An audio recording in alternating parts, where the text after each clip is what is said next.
if anything is my biggest concern right now is a lot of the stuff that's hit in this article is really whether it's going to amplify inequality across the roles within your company, whether it's going to sort of augment your skills or whether it's going to de-skill you. Because I think used correctly, it can augment your skills in a positive way. Used incorrectly, and I know I'm going to catch a lot about this, so maybe it gets cut off. I feel like it's steroids, man. I feel like it's steroids. You want to look intelligent really fast? Just use some AI. You can look really smart to other people and you can appear really strong. But at the end of the day, when you stop using AI, you might not be able to be strong for yourself. Welcome to the Construction Technology News of the Week with Jonathan Marsh and Travis Voss. From groundbreaking innovations to industry-shaking updates, this is your Construction Technology News of the Week. Join us with our guest of the week as we dig into the latest news shaping the future of construction. That's right, guys. We're going to be dropping in these news episodes when we feel like it's worth it. And, hey, it's 2026. We're here. We're going to have some fun. I've got John and I've got Travis with me. We're going to go through and talk to you about a little bit of everything. Mr. Travis Voss, how you doing this morning? I'm doing really well. Enjoying another fall spring. So we'll get some cold and snow again, and then hopefully spring will come around in a couple of weeks. We're supposed to be back in winter here, which we never got there. So I'm hoping to be a brighter, bushier-tailed person because we get snow and I can get out, but we'll see. You know where I live, Northern Illinois, not exactly known for mountains and skiing, but my daughter had a ski trip yesterday in 65-degree weather. Well, at least it wasn't 60-degree weather in Colorado, which we were having. So let's hope, hey, breed those new skiers. We need them because, I love me some skiing.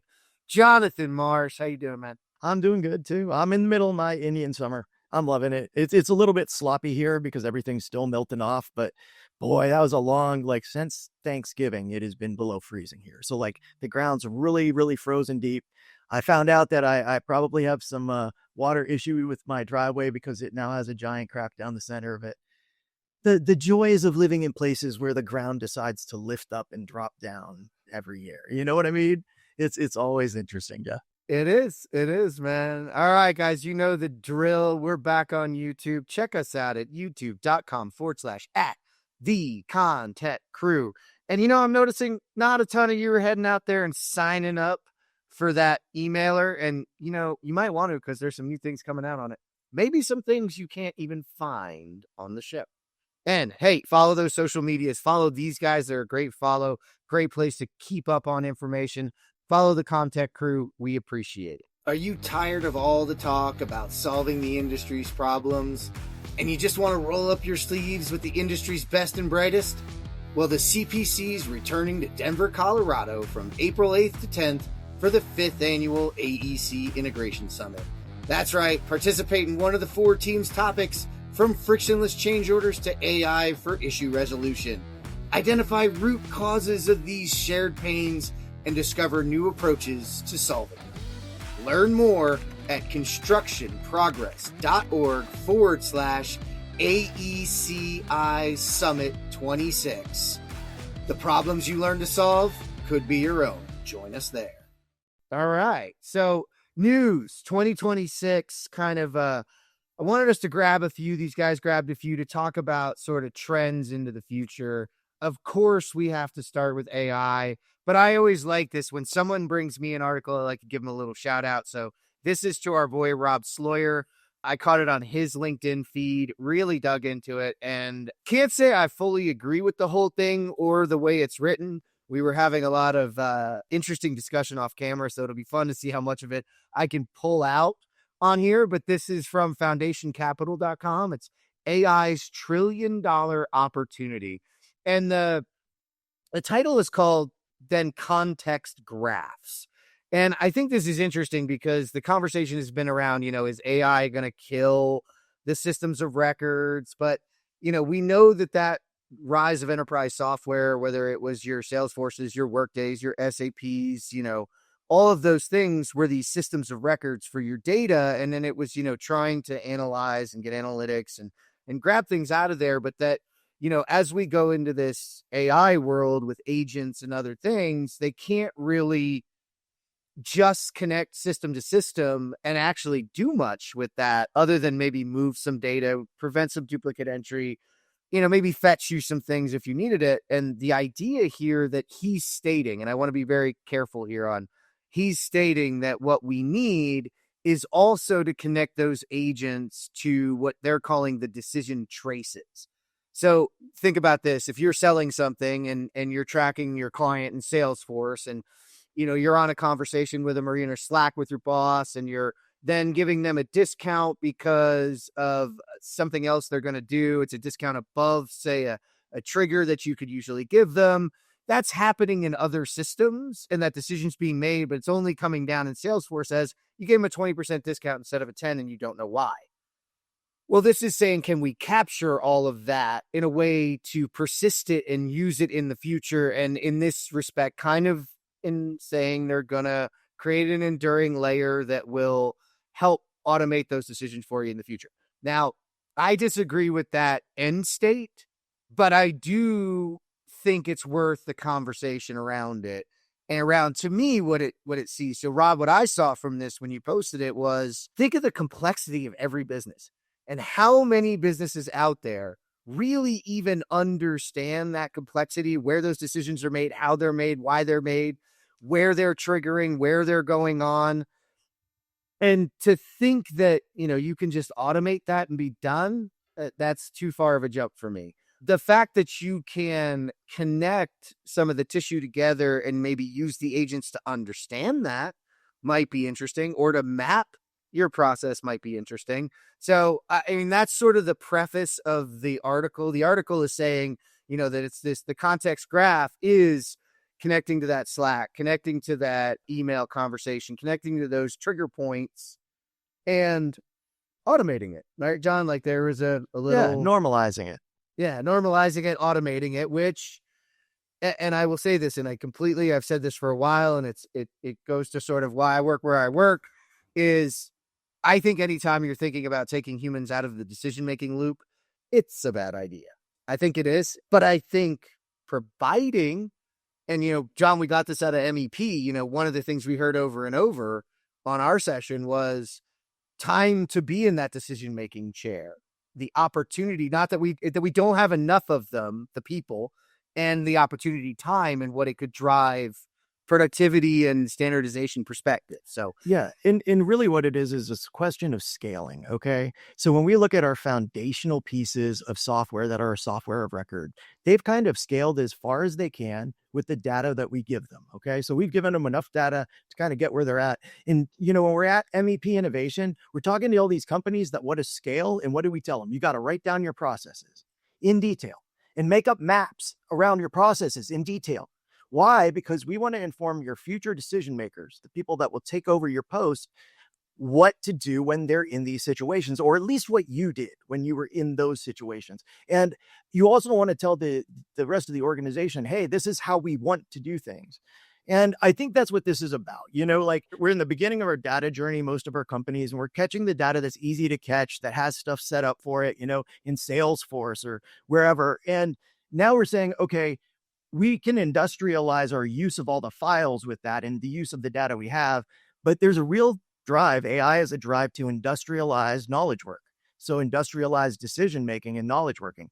And so if you're going to industrialize knowledge working, scale knowledge working, you start with these diagrams. Like he was stepping around it very softly because I think that this has a lot of problems to it from a human perspective. And even from a business perspective, we talk about kind and wicked environments. The environment's too wicked for normal software to work, but an agent they think could do it, right? An agent can deal with all these extra things that come in off to the side, as long as we give it some examples. So we'll see how far we can get to the examples, because, construction's awesome in that some of the stuff that happens on our job site only ever happens once. You only ever gave that guy the 10% discount once. And if you start to base systems on that, those systems go haywire. So there's always an upper level. I think, Jeff, you talked about this in this article, gives you some really good sort of patterns to look for within your organization. Here are your blind spots. And they define these really well because they're like, okay, here's where we cease to be able to make good decisions with AI or automation or anything else. And here's the blind spots. Here's how to look at it. Here's where there's that tribal knowledge left within the knowledge workers of your company. And you got to laugh because Travis, I'm like going to sheet metal shops and I'm like, so what's the tribal knowledge inside the sheet metal shop that makes this place work? Because it's not just these processes I see on the wall. So what are your thoughts on it? Yeah, I've been jotting some notes because there's a lot of words that I picked out, and I want to go back to the context graph, and I think it's kind of cleverly named, and we've talked about this a lot with AI and including agents. Is a lot of times AI is missing that context, right? It has the knowledge. You put it at your different systems, you put it at an LLM, it has the data, it has the knowledge. Even if you start to include Slack conversations or email conversations that maybe point to why a decision was made, the context graph still, again, I guess this is probably my view, is like there's still context up here in my head. There's context that exists in your tribal knowledge, exists in your thought leaders or your thought workers that isn't gonna easily come out. And it's not, I mean, some of it may be self-preservation, but it's not always that either. There's just things that happen that we all do day to day. And if you had to go back and explain why you did it, you're like, I don't know. It's just the choice I made, right? It's just the decision I made. And companies run like that, in good, bad, or indifferent. I think that we all love processes, and agents love rules, right? And that was one other point that I was gonna hit here, is to your point of things that only happen once. Now it's important. A lot of these agents are hopefully smart enough to bubble up the exceptions for humans to address, but AI is still software. Software still likes rules. And there are parts of our world that, yeah, the rules are kind of there, but they're a little more fuzzy. So I do think there's benefit here. Anything that forces you to look inside your business and look at your processes, look at what's going on, try to capture some more of that tribal knowledge as again, we'll touch on an article later that talks about workforce, like is that workforce becomes either shrinks or we just get new people. You have to bring those people up to speed somehow. So anything that takes you through that process, I think is beneficial. And Jeff, I'll circle it back to you now, where you're talking about having a human in the decision part. I think that's still going to be crucial. I do think we were talking before we got on the call about how sometimes it's just really hard to automate what you think is a simple task. And sometimes automation can go really wrong, right? And it can really screw something up because it's just happening all the time in the background. So as long as these systems still have a human in the mix, I do see that there's some augmenting effects that could happen. Yeah, I love that you brought it back there too, because we talk about this over and over, process, right? Mapping it and understanding it. But also, that most companies don't have that done. And this is where they're going to fall over. And this isn't going to fix it at all. But I think what Rob's point too was, it's like, it's kind of nice to see where all that's coming from and know the scope of where things are happening and to gather that over time. See, for me, it's more about gathering and analyzing still and pushing your businesses forward. But this is where, like, this is also assuming that you know how to do the business. John, you know this, you go everywhere. Most people don't, right? They knew what they were doing when they started, and they've grown to a point or gotten to a point where they're outside of their own expertise. So you can't solve a problem you don't know you have. And if you throw software at it, it's going to kill you. It's a little bit of a microcosm, but your point earlier about why did you give a 20% discount over a 10% discount kind of dovetails in with my point. I don't know. At that moment in time, I just decided that they deserved a 20% discount. How does software suss that out? Yeah, and maybe it would be nice to track that 20% discount, because I gave it to them because I thought they're in a pinch right now, and I could gouge them because the data will tell me I can gouge them because they need my product. But I'm thinking I'm going to be on the other side of this in a year or two. I'm going to give them the 20 and not gouge them when they're in a tough spot. And then I've created a relationship, right? Because it's a relationship business. The computer's not going to tell you that. Now, what would be nice to know is, like, how many times am I right about that, et cetera. But also, I don't really care in some respects as long as I'm coming out ahead, because then I'm doing the right thing too. And by the way, rules, the computer doesn't understand empathy and compassion. It does not. And it will apply a rule that could really be awful. And we don't want that. So I love this from the context graph. Like, I want to steal that part. But I'll spin it too, and I've asked him if it's okay, and he said it is. So we're going to start this debate thanks to Trent lining back here for, is it the new SaaS? Is it software and a service, or is it software as a service? But either way, I think the value of software here is your business. It's not the software itself anymore. It's whether or not the people providing it to you and coaching you can help you with your actual business and your processes and get to where you want to go. They can't tell you where you want to go. John, you can come in and I might say, hey, look, I $250 million and this is where I want to stay. I just want to, make more money, more profit. I don't want to grow above. Or you can't tell me that when you come in. Or I could be like, hey, I'm 250. I want to be $1 billion in 2 years. Let's go. Absolutely, man. I always teach software as part of your workforce. I teach it as like people on your workforce. It's the same thing. This is the workforce that you're hiring from someone else. Just realize that they work for somebody else. Like this is a workforce that's just subbing. You're subbing out whatever you're doing here to whatever is providing it. And I think there's a lot of room in this to really sort of grow your business along with the software. So I think, like you said, you have to do some of these things to scale it all. Just be cautious. Well, and I want to bring this back, right? It's great people. And so I'm going to dovetail to Travis's article. Travis, you had somebody recognized, and I want to hit that before we get into your deep article. Yeah. This, I just want to touch on this. We all know and love Angie Simon. Her and Rick Hermanson created the Heavy Metal Summer Experience, and they were recognized at this year's 2026 MEP Innovation Conference. Angie, particularly, as with the Industry Advocacy Award, comes with a donation from the event and our 3 associations to continue this path that she's on. We talk about workforce all the time, and Angie and her team are out there. They're trying to solve it, right? I've already lost track. They're already over going to be 100 camps this year. Like, I think she said 1,200 kids, if I remember right in her acceptance or thank you speech. And even right out of that, just being at that conference and being able to present there, she told me she had about 4 other contractors reach out. So she's a worthy recipient. It's a great organization. Teaching these kids, getting these kids at the high school level, getting them into a contractor's shop, getting them into a training center, showing them the different trades and the opportunities that they have. And some of her, you'll have to watch the video if you haven't seen it from the conference. Some of the stories that she tells of lives that she's helped, it's very touching. It's people, right? And HMSE for people is the Heavy Metal Summer Experience. It is a program that is created by Angie and Rick Hermanson. Like you said, it grew from like 1 or 2 at Hermanson, and I think at General, not General Sheet Metal, but her. Was she at General? No, at hers, Allied. at those 2. Allied. And it grew from those 2. And now it's, like you said, it's going to be over 100 camps, over 1,200 kids. And it brings them into shops, and it gives them hands-on experience with the tools themselves, and it funds it. And they all get a set of boots, and it's showing the alternative career. Well, should we stop calling it that? I think we should. A career path in the trades with your hands.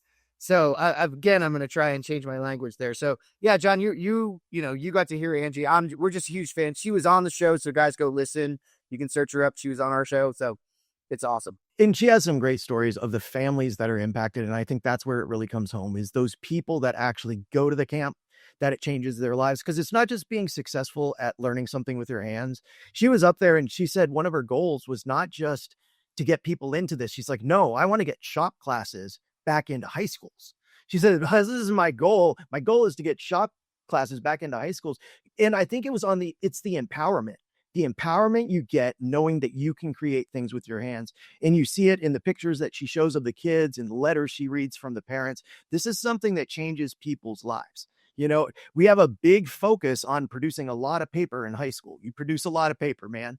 But you used to, I remember shop class. I got to build robots. I got to program robots. I got to do carpentry. I learned a lot of hands-on skills that sort of ended up shaping my life more than the paperwork did. So I really hope that someday she is able to sit back and say, I was able to start this many shop classes.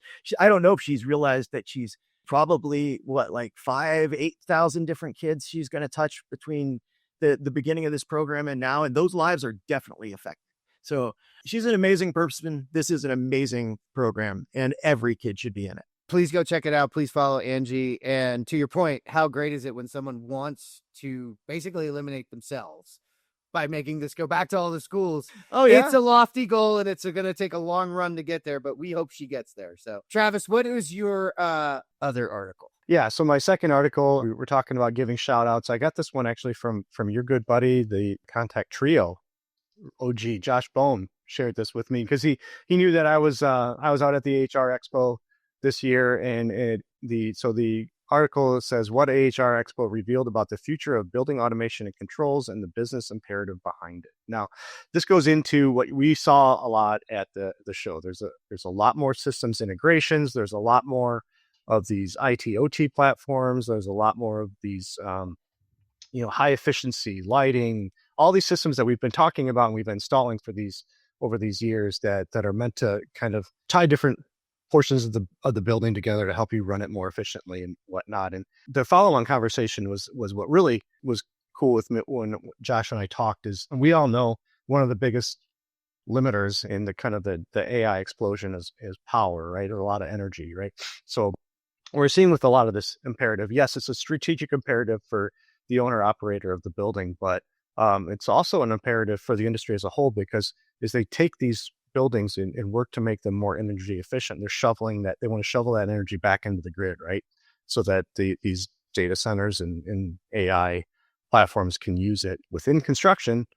That provides a lot of opportunity, right? I think that Josh, I don't remember where he cited this from, but he said there's like 129 million like upgrade projects that are available as these buildings continue to get modernized and pushed towards this. And it's not maybe the green or the energy efficiency type push that we were getting before, but now it really is squeezing energy out of these buildings and pushing it back into the grid so we can power more of these data centers. What do you think, Jeff? Yeah. I mean, this has been near and dear to Josh's push, and it's, from his days back in our days, we used to hear it, and now where he's at Electri, he's really pushing this idea on the future of electrical contractors. And I think he's right. I have to say, I've spent quite a bit of time researching and working with him. And it's this systems integrator idea, right? It kind of goes to my article on the context graph. Like, it is a context graph of your building. And those electrical contractors or service providers that can understand the systems and learn how they integrate and learn to create those efficiencies. So what this means to everybody listening is, like, a lot of the systems inside of a building now are electrified and they're data centric, but most of them don't connect into one another. A lot of the old building controls, those systems don't work with other systems. And now it's kind of like this. It's like your ERP doesn't work with your new field technology or your new scanning technology. And it's the same thing in a building, but a building, the construction's 20%. A building is 80% of its life cycle. So a systems integrator can not only make money today, but make money down the road and drive efficiencies back into the power grid. Look, we went through what we went through with COVID, right? Like, we can't ignore that happened, and that there may be a time and space where our environment changes again, Well, how are you going to do that? A systems integrator is going to be one of the first people you have to go to understand what that change is. Do we go, maybe it's not, let's not doom and gloom it. Maybe we all of a sudden realize that open offices were really a bad idea. We got to put a whole lot more walls up and give people space. Great. How do we do that? Systems integrators going to have to know. So just trying to make light of it. But John, I'm wondering, what are you thinking? Because I love this. I'm sitting in a weird spot in the middle of it, especially on the electrical side. So we are starting to see now on the electrical side, monitoring of equipment becoming requirements. Like, it used to be recommendations. NFPA 70B, which is about your electrical maintenance plan, used to be a recommendation. Have this because it's going to make it safer for electricians to work in your building, and you're going to have less downtime and all this other stuff. And then about 3 years ago, they're like, nope, it's a requirement. And these systems are getting more and more complex. They're getting more and more dangerous. And so they're like, you have to have an electrical maintenance plan to go with this. We're going to make it a requirement. And IoT is a big part of that.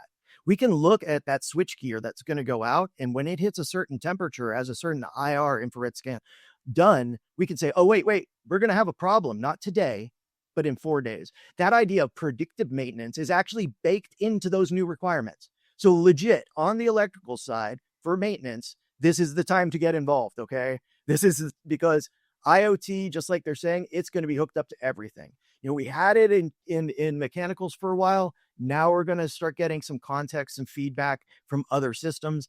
I think this really is just a very positive thing from a safety standard, from a future standard, from a standard of use of energy.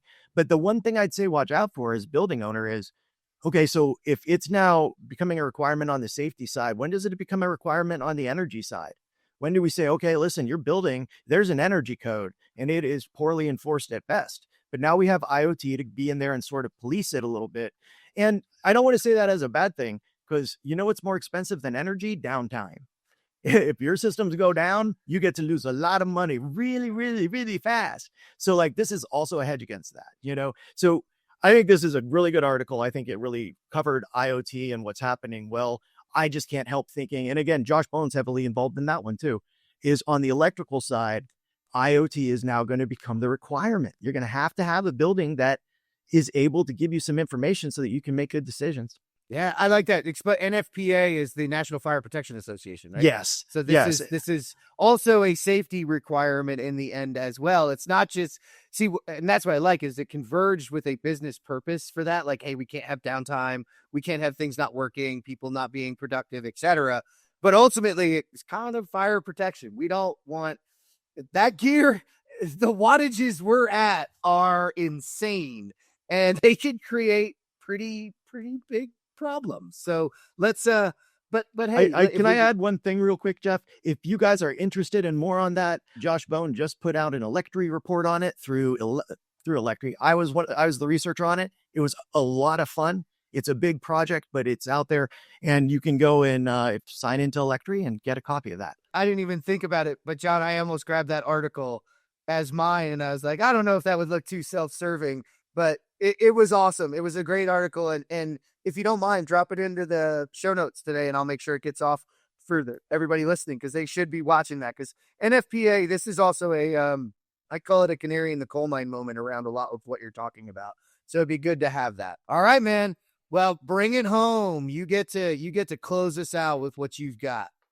Okay, so this is like, and I've been the sort of the doom and gloom on AI anyways, but the reason I am is because there's this tension with AI.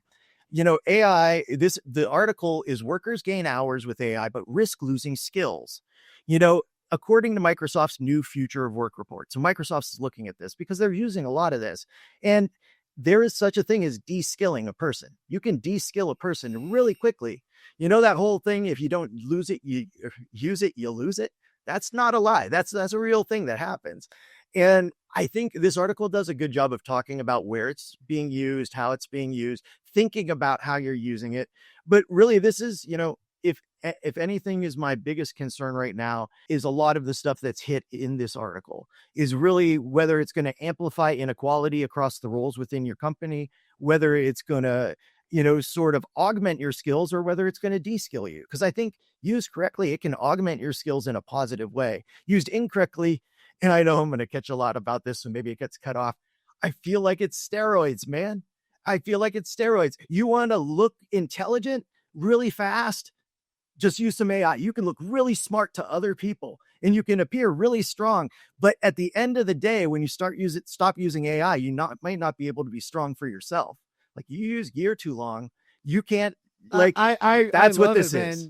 I love it. The AI is the steroids for the brain. Look, it has a lot of consequences. I love man. And remember, you can still use it to get strong though. Like when I was watching some dude in the gym and I watched him and he was doing curls and the guy next to me goes, yeah, he's not doing those right, but he's on gear. So it will still get big. And I'm like, oh, but he won't know how to actually do a curl right. And he's like, yeah, if you don't have to learn the form if you have a shortcut. So I think in all of this, learn the form. Learn the form. Learn the form first. Then you can use the shortcut. And by the way, you can use the tools to learn the form and learn how to do it and get better at it and build the muscle. And by the way, I am seeing this in kids right now. I am completely seeing it in using the tools to create, and I love it. They call it work slop. It is not reviewed. It starts off good. It ends good. That's all they looked at. They perused it. But in the middle, by the way, in life right now, I am seeing this. All three of us get hit up constantly to either be on this show or be on the dorks or do whatever. And it is appalling what I see from these things with a plus sign here and a plus sign there, but you're not using that anywhere else. And it's like, this is slop, guys. You can't. And I'm watching students who can't regurgitate what they just slopped out. That's not right. Now, if they can go back and forth with it and, like you said, do the muscle right and learn, and it's, by the way, John, you've done a lot of this in yours and taught me it recently, is like how you can control the outputs that you're getting to be really, really specific and don't make things up and don't just placate me and challenge me and cite things so you can learn that muscle way, way faster. And by the way, like you said, without it, if you're doing the curl correctly, you're actually going to grow faster. So I love doing it all right of goes this. faster. I'll just tag on to it. I see this too. Hugh Seaton, who's done a webinar series for SmackDown and AI. We talk about this all the time, how it's unskilling. It makes you dumber if you don't use it properly. I'll admit, I think everybody kind of went through the same usage curve. Like when it first started, I basically used it like Google, right? I'm just searching, I'm asking, and then maybe write this email for me, do this for me, do this for me. And now since I've gotten more comfortable with it, it has grown. The models have improved. They've gotten more data. I've turned it into using it more as a coach, right? I already know what it is I want to say and I want to do. Maybe I'm writing a report or I'm writing an article or working on a manual or something like that. So I'll draft something and be like, okay, what am I missing? What points could I make better? What, search the internet, any new data. So, and then in stuff in my personal life, I use it for kind of the same thing, like in my weightlifting and my nutrition plans and stuff like that. This is what I'm planning to do. Help me refine it. So use it more of a coach, something that I can, like a research assistant or something, bounce things off of instead of having it do all the work for me, right? Because then you just get that slop. We can't afford that slop in our world, right? You can, I'm sorry, with you marketing, I love you guys and I do a lot of that. You can afford a little slop. Nobody gets killed from it. But we cannot afford slop in the field. We cannot afford slop in construction and design and engineering. And that's where, a lot of it says in there about generative AI. And, we've seen so many runs at generative AI playing a role in designing buildings and designing infrastructure. And we can't have slop there. We need knowledge we could really use for great engineers to put out more work because we're not gaining more. We, if you look at, by the way, couple of episodes back, Quantum Rise, that's where Hugh Seaton is right now, so you can go check him out. And we just had Bryce Wisen on that you're going to see, and that's the accounting piece. And he says it there too. If you are doing your accounting muscle correctly, then you can then use the tools to amplify that and get stronger and be better and make better decisions and know where your cash flow is, etc. So we're saying it can be done, and we do need to capture a lot of that, right? We're losing it before we can replace it. So it would be nice to codify it in some way. And the AI can do some of that for us, but we gotta know how to John, I love it. I'm gonna start using that one. You don't go into the gym and just start picking stuff up and using it. You need to know what you're doing, why you're doing it. Like you said, Travis, you're like, throw in your workout routine and it's like, hey, Travis, you're skipping leg day, man. Stop skipping leg day. Gotta work on those calves, man. Gotta work on those calves, buddy. So but ultimately that's what that article is really leaning on. I love it. I would say one thing that me and Jared Chrisman and Jeff Elwell are doing a panel on necessary effort, because to sort of counteract this, what we started to say is, okay, well, let's start really finding out what are the things that require necessary effort to really grow. Like, what are the things you should not cheat on? And I actually think that could be a real positive because we haven't had enough, I would say, tech like beating on us yet that we really had to step back and go, okay, what do we actually need to know and what do we not need to know? Like we have had calculators. Do you still need to know how to do basic math? How much math do you need to know how to do if you have a calculator? We spent some time on that back in the day. And now I feel like we're hitting the point where we're going to start spending some time on that. And that I like, because that also means now I know where to put my effort in order to grow well. Because if you know what's necessary and what's important to grow, now you can put more effort in that area and dismiss the stuff that's unnecessary to grow. Maybe I don't need to do as much homework, but I do need to do more like harder problems or something. I don't know. But like that idea, I think, is there. And I think that's one of the positives that's coming out of AI is we're looking at what's important and what matters when productivity is at stake. I like that. I'm going to put you all on the spot real quick. Looking forward into 2026, do you have a prediction? Do you have a thought? Do you have anything to give the listeners? Do it quick and we'll wrap it up. AI is going to still be huge. I mean, it's not going away. Just to tag on, it is kind of funny. Like when we do these news episodes, or I think about something to write on for some articles I have, it's hard to find anything that's not AI anymore. It's going to continue to be noisy, I think. John, any thoughts? I think that AI is making a lot of things very, very simple to achieve at an 80% margin. So I think that this is going to be the year of 80%ers. Stuff is 80% done. That's never actually going to get to 100% done, because the reason it stopped at 80% was real. I also think this will be the year of microcoding, because I know that with some of the vibe coding has hit a point where I have a little assistant that I made off to the side of my desk literally in 15 minutes over lunch that's really helpful for what I'm on, but I'm going to throw it away. I literally emailed somebody today. I'm like, I'm going to build throwaway tech for a lot this year. Programs where I'm just going to throw it away, because it gives you a chance to experiment. It gives you a chance to figure out what it should be. And hopefully that means you move it forward to somebody who's going to make it sustainable. But I think this could be a year of a lot of throwaway tech. We're going to throw away tech, microcoding and throwaway tech, because you can do it so easily. And I would even encourage people to experiment with it, not on your work computers, on a computer that is not important, that you can zap after you're done. But I would encourage people to get on and experiment, because I think a lot of that's where AI's really moved ahead. I mean, the personal assistants are there, but there'll be more there next year than they are there this year. But the coding's really, really taking a big bite. Yeah.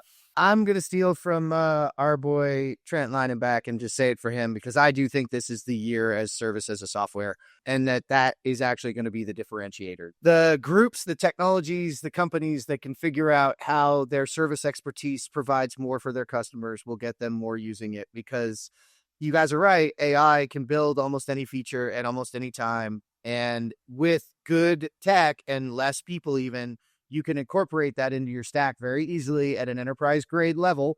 And like John said, that microcoding's not enterprise level, but he's throwing it away, which I think is fantastic, because it's teaching him to move towards enterprise level. But if that is your job and you actually know the service and how people perform their work and how to amplify what they're doing and incorporate it into your system and get adoption and help them grow, I think that's going to be your only differentiator, not only in 2026, but into the future with that. So that's my double down. But I got to give total credit. And by the way, I've sat down with a couple people since Trent said that, and I've heard it quite a few times. I texted him and made sure it was clear that we got it. So, and by the way, to these two dorks and Trent himself, the dorks, if you guys aren't checking out our other show, The Construction Dorks, you need to look it up on your favorite podcast app and listen in. That's where we have a lot of fun, and we will be bringing you more episodes over there. If anything we said to here connected with you, connect with us. We really appreciate the time. Thank you for tuning in today to Geek Out for the Construction Technology News of the Week with Jonathan Marsh and Travis Voss. To read all our news stories, learn more about our guests, and to listen to this show, visit thecontechcrew.com. This is the ConTech Crew signing out. Until next time, enjoy the ride and geek out.